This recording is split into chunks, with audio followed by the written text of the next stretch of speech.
नमस्कार।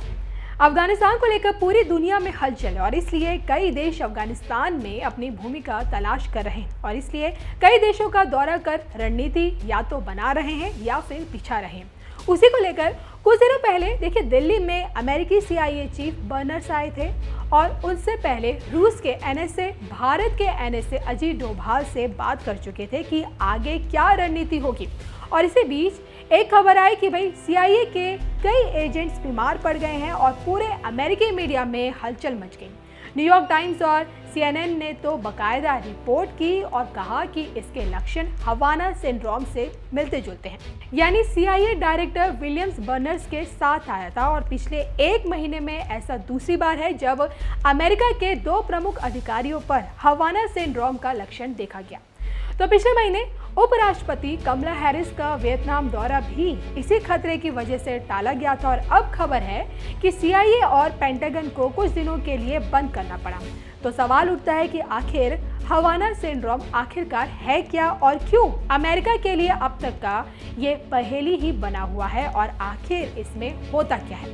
खबरों के माने तो करीब 5 साल पहले क्यूबा की राजधानी हवाना में अमेरिकी दूतावास में तैनात अधिकारी एक एक करके बीमार पड़ने लगे और जो लोग बीमार पड़े उन्हें होटल के कमरों या फिर घरों में अजीब सी आवाज़ें सुनाई देने लगी और देखिए शरीर में अजीब सी सेंसेशन महसूस होने लगी और इसी अजीबोगरीब बीमारी को हवाना सिंड्रोम नाम दिया गया। अब शुरुआती मामले CIA अधिकारियों में थे और इसलिए सीक्रेट रखे गए, मगर धीरे धीरे देखिए बात फैलने लगी और साथ ही हवाना सिंड्रोम का राज भी खुल गया। रिकॉर्ड्स के माने तो अब तक करीब 200 अमेरिकी अधिकारियों और उनके फैमिलीज मेंबर्स में ये लक्षण पाए गए हैं। BBC की रिपोर्ट ये कहती है कि भाई हवाना सिंड्रोम के मामले अब हर महाद्वीप में आने लगे हैं।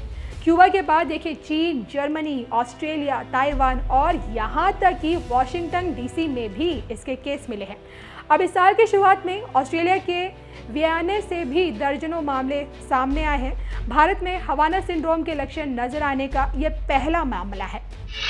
हवाना सिंड्रोम के लक्षण: तेज आवाजें सुनाई देना, सिर के अंदर वाइब्रेशन, टिन-टिन की आवाज सुनाई देना, देखने या ध्यान रखने परेशानी होती है, सिंड्रोम होने पर जी मचलाता है।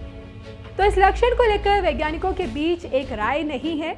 अमेरिका की नेशनल एकेडमी ऑफ साइंसेज की माने तो देखिए सबसे सही तरीका है कि डायरेक्टर पल्सेड रेडियो फॉरेंसिक एनर्जी से ये सिंड्रोम होता है और CIA के निर्देशक विलियम बर्नर्स ने यह भी कहा कि बहुत हद तक संभव है कि ये सिंड्रोम इंसान नियंत्रण में हो और शायद रूस इसके पीछे हो। अमेरिका के ज़्यादातर अधिकारी ये मानते हैं कि ये इलेक्ट्रॉनिक हथियारों से किया गया हमला है, लेकिन वैज्ञानिक अभी तक इसके अंतिम नतीजे पर नहीं पहुंच पाए हैं। तो अब आप समझ चुके होंगे कि हवाना सिंड्रोम आखिरकार है क्या और ये कैसे फैलता है और इसके लक्षण क्या होते हैं।